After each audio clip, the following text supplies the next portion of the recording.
नमस्कार शेतकरी बांधवांनो.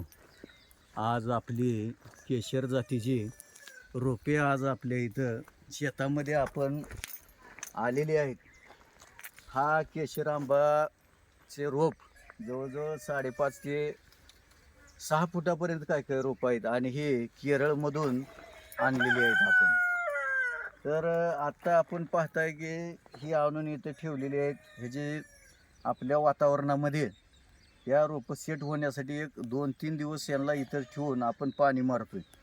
त्यानंतर आपण आपल्या शेतामध्ये पाहू शकता की आपण शेतामध्ये तयार केलेलं आहे. सर्व रान आपलं तयार आहे.